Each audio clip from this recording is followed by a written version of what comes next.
How did one of the most exciting prospects in NBA history careers end early? How did a player of John Wall's caliber only make one team? John Wall's story, and even that of the Washington Wizards, is not for the faint of heart. It is a story that is both difficult on and off the court, but it is a story that ended before it completed. This is the story of John Wall, the wall that was never built. Before catching the crowd with high-flying dunks, his swagger and intensity, John Wall's childhood would not be an easy one. For most of his time growing up, Wall would be working to support his family due to the absence of a true father figure. Wall's dad was in prison for the majority of his lifespan, and by the time he was released, died of liver cancer when Wall was just 9 years old. At his funeral, Wall's older brother promised to take care of the family before going to prison himself a year later. This lack of stability would go on to affect John Wall, as he was often cited for having problems with authority, fighting, and even breaking and entering in middle school. As a sophomore, he was cut from the school's varsity team for his off-the-court issues and attitude problems. Following being cut, John Wall would transfer to Word of God Christian Academy, and at this point, not only had Wall's attitude changed, but he had gotten better on the court as well. As a senior, Wall led his school to the state championship while becoming a unanimous 5-star recruit and the best point guard in the nation.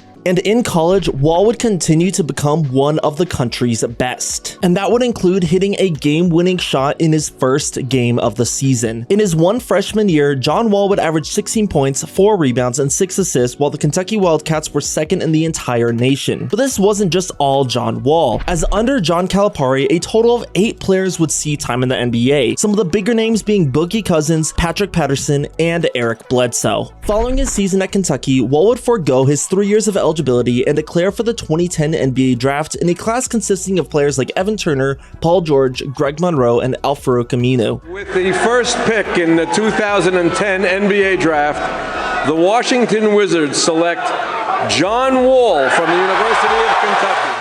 Wall was easily chosen as the #1 overall pick, as he was someone set to captain a struggling franchise in the Washington Wizards. Washington was a team stuck in the water. In 2006, 7, and 8, the team had lost in the first round of the playoffs and then won 19 and 26 games in the following 2 years. But a blessing was on the horizon, and that was #1 from Kentucky, John Wall. The Summer League MVP came into the league with extreme amounts of hype, and that only continued into his rookie season. In his first career game, Wall showed a blend of his offensive and defensive talent, putting up 14 points, 9 assists, and 3 steals. That defensive prowess continued a few games later as Wall tied a franchise record 9 steals, which is insane as a rookie. Later that season, John Wall would record his first triple-double, the then third youngest in NBA history. And in his rookie season, Wall would average nearly 16 points, 4 rebounds, 8 assists, and nearly 2.5 stocks per game as a rookie. But despite that, he would finish second in Rookie of the Year voting behind the Clippers' Blake Griffin. Even though they lost more than the year prior, there was hope in the nation's capital, and I'm not just talking about Obama. In his second season, Wall would put up those similar 16, 4, and 8 stats,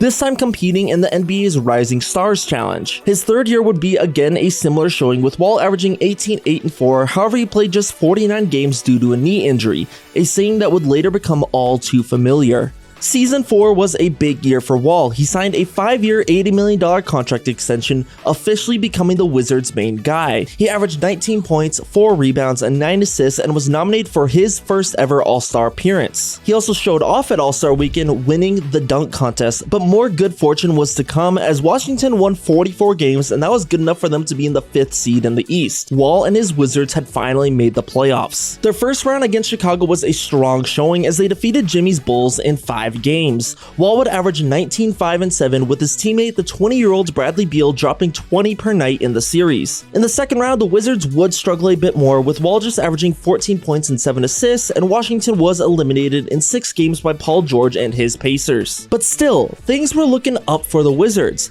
Bradley Beal showed to be a promising young scorer. The Polish Hammer was still one of the toughest centers in the NBA, as well as NA being one of the better 4s in the league. They even got a rental of an old man, Paul Pierce. Headed into the 2015 season, Washington's lineup looked like Wall, Beal, Pierce, Nene, and Gortat, a tough, physical down-low team that ranked 5th in defense and won 46 games. While this was a great season for Wall and his team, that doesn't mean it wasn't without tragedy. On December 8th, 2014, Wall had a 26-point, 17-assist game in a double overtime win. Earlier that day, he lost a dear friend to cancer, the 6-year-old Damia Telemik Nelson. Despite his big-time performance, Wall couldn't help but break down at the loss of of someone close. This season, John Wall would go on to have one of the best years of his career, averaging nearly 18 points, 10 assists, and 5 rebounds per game. He would get his second All-Star appearance and his first and only All-Defensive Team selection. In the playoffs, the Wizards would sweep the Raptors, with Wall averaging 17 points and 12.5 assists per game. Washington would again lose in the second round, but not without effort from Wall and Beal,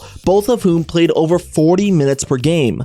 Wall would miss 3 games due to a wrist injury marked much worse than a really bad sprain, but Beal would keep the team afloat, averaging 25 points for 6 games throughout the series. John Wall would come back in games 5 and 6, but it was too late and the Wizards were again eliminated. In the 2015-16 season, Washington would win 41 games and miss out on the playoffs. Wall also had a bit of a slow start to the season, especially as defenses were forcing him to shoot the ball. There were still some bright spots, such as the Wizards ending the 9-game away win streak of the Cleveland Cavaliers, as well as Wall having back-to-back 30-point 10-assist games. He also had 4 triple-doubles, all coming later in the season, and 2 of them were even back-to-back. While he did have some off-season injuries or surgeries, he was still playing games. He played 82 in 2014, 79 in 2015, and 77 in 2016. But after another All-Star season, another season of high-flying highlights, Wall had double knee surgery, removing deposits in both of his knees. Wall came back on a minutes restriction in 2017, and by this point he was becoming a franchise legend. He broke Wes Unseld's franchise record for assists, and just days after getting his restriction release, he dropped 52 points on the Orlando Magic, moving up the ranks of the Wizards' all-time leading scorers. In December, he became the franchise steal leader and would make his 4th straight All-Star game, but this time it was more than just an All-Star appearance. John Wall had the best year of his entire career. He averaged 23 points, 11 assists, and 4 rebounds per game. His efficiency increased across the board when compared to his rookie seasons,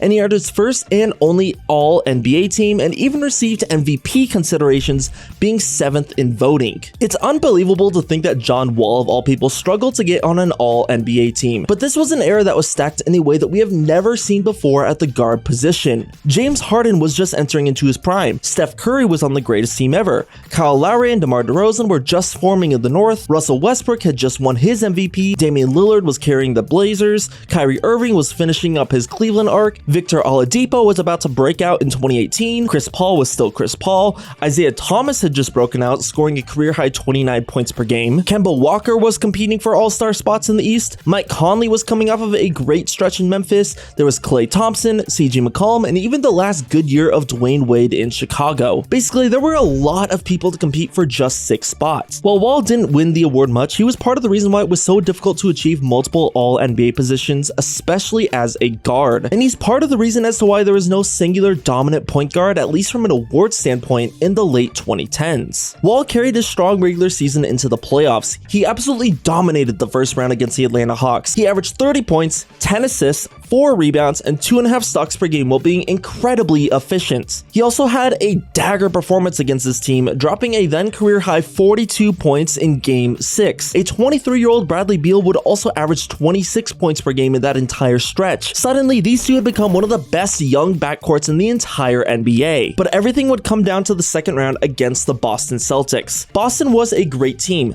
They won 53 games, finishing first in a weekend and different Eastern Conference. But this was a deep team. This was the breakout year of Isaiah Thomas, as the King of the Fourth would earn his second All-Star selection, ranked a team higher on the All-NBA second team above John Wall, and was 5th in MVP voting. Thomas would average 29 points and 6 assists per game, becoming a clutch powerhouse for the Boston Celtics. But Boston wasn't all Isaiah Thomas. Surrounding him was a litany of strong supporting players, guys like Al Horford, Avery Bradley, Jay Crowder, Marcus Smart, Kelly Olynyk, and a young Jaylen Brown, as well as Terry Rozier. On top of all of that was arguably the best coach in the league at the time, Brad Stevens. Boston would take the first 2 games. Thomas would drop 33 in Game 1 and had his infamous 53-point game after his sister passed in Game 2. Washington struck back with big wins in Games 3 and 4, and on their own court, Boston again took a lead, winning 123-101 with a chance to close it out in Game 6. May 12, 2017, a deep Boston Celtics team led by the King of the Fourth Quarter was ready ready to eliminate John Wall and the Washington Wizards. For the Wizards, this would be another loss coming in the hands of the second round. And this entire game was close throughout, but Boston had controlled the second and third quarters. But with that, drama would ensue. With 40 seconds left, Avery Bradley would hit a deep two off of an inbound to give the Celtics the lead. Bradley Beal would then get an isolation on Kelly Olynyk, break him down, and hit an incredibly tough floater. With 29 seconds left, the Celtics call a timeout, and everybody's expecting the ball to go into the hands of the league's most clutch player. With 14 seconds left on the inbound, Horford and Thomas would run a pick and pop, and Horford banks in the tough mid-range shots. The Wizards were down 2 points with 8 seconds left, staring down elimination after having one of the best years in franchise history. But John Wall had something else to say. Anybody, he gives it to Wall. Working against Bradley for three. John Wall! What a shot! With one shot, Wall had given his team a chance to make the conference finals. Despite all the work that happened in Game 6, Game 7 would not host the same level of drama. Beal did his best and he played 46 minutes and dropped 38 points. Wall also played alright. He had 18 points, 11 assists, and 7 rebounds. However, Wall also went 34% from the field and 1 of 8 from 3. On the other side, nobody for Boston had to play more than 40 minutes. Thomas delivered 29 points and 12 assists with ample help from Horford, Crowder, and having 26 points from Kelly Olynyk off the bench. Like that, the best year of Wall's career was over, but little did we know, that was near the end of what we saw of John Wall. Wall would proceed to get another extension over the offseason, $170 million for 4 years, a nice chunk of change and well-deserved for one of the best guards in the league. But unfortunately, his time at the top was over far before anybody could have imagined. But at 27 years old, this was the last time we saw him doing all-star activities. This 2018 season would be the end of beginning. Wall missed about 2 months in January of 2018 recovering from knee surgery, forcing him to play only 41 games in the entire season.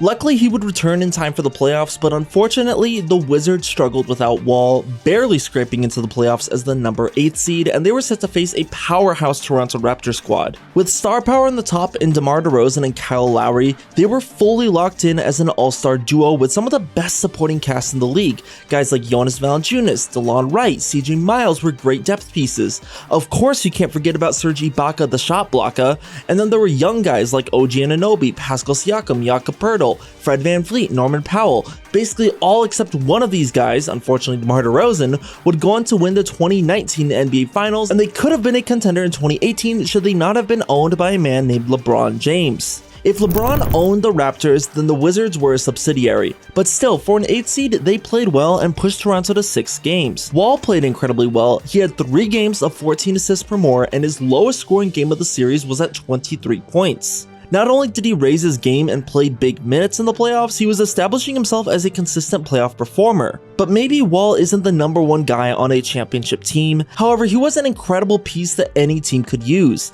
Unfortunately though, this would be the last time we ever see John Wall in the playoffs. In 2017, John Wall played 78 games. In 2018, John Wall played just 41 games.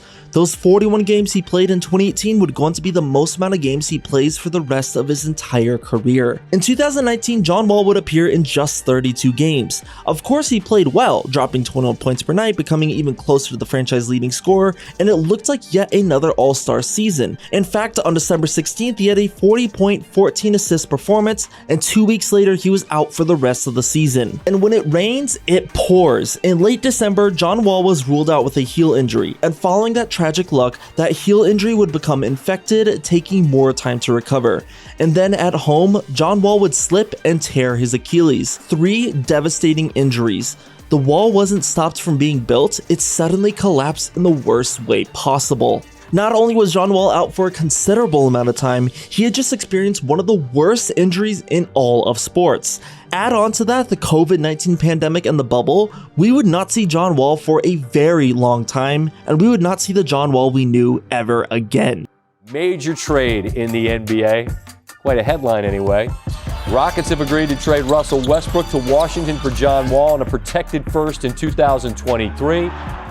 And like that, John Wall was no longer a Wizard. With a first-round pick, he was sent off to Houston for a former MVP and Russell Westbrook. This was a tough rebuilding era for the Rockets. After going all in on trying to beat the Warriors, the Paul and Harden duo did not work. And after that, neither did the Westbrook and Harden duo. Victor Oladipo was good, but he was often injured, and this team basically saw a new lineup every single game. According to Basketball Reference, the Rockets had 30 players play for them this season. So it's no surprise that despite solid stats from Wall, this team would end up 15th in the Western Conference and win just 17 games. They even went on a 20-game losing streak that would eventually be ended by John Wall putting up a triple-double against the Toronto Raptors. And even though Wall continued to play well, injuries came back and a hamstring injury ruled him out for the rest of the 2021 season. Wall would then sit out the entire 22 season as he and the Rockets were facing different directions. His major contract, once a crowning achievement for what he was capable of in Washington, became a trade nightmare. Houston, wanting to play young players and going towards a new direction, didn't really have the minutes for John Wall either. And from this point, John Wall's career quickly faded. He was signed by the Clippers, played 34 games and started in 3 of them, but at this point he was a shell of himself. He wasn't defending in the same way. He couldn't shoot. His athleticism fell off, so he couldn't run offenses like how he did. He couldn't run in transition like how he did. John Wall would play his final game on January 13th, 2023, nearly 2.5 years before I make this video. After sitting in free agency for a while and even wanting an NBA return in February of 2025, Wall announced his retirement in August of 2025, with the former #1 overall pick, the shining light of the Washington Wizards, one of the most exciting players in the NBA, retiring at just 34 years old. John Wall is undoubtedly one of the greatest players of the late 2010s.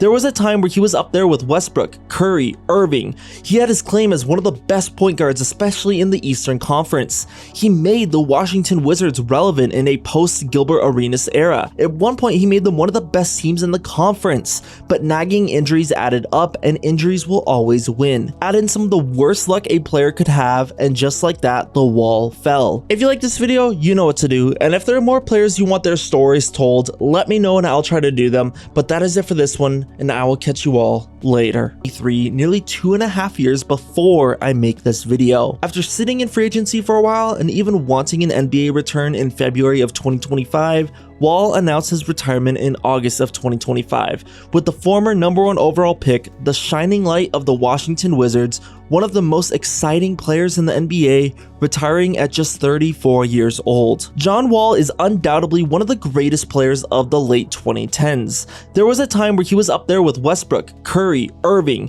He had his claim as one of the best point guards, especially in the Eastern Conference. He made the Washington Wizards relevant in a post-Gilbert Arenas era. At one point, he made them one of the best teams in the conference, but nagging injuries added up, and injuries will always win. Add in some of the worst luck a player could have, and just like that, the wall fell. If you like this video, you know what to do, and if there are more players you want their stories told, let me know and I'll try to do them. But that is it for this one, and I will catch you all later.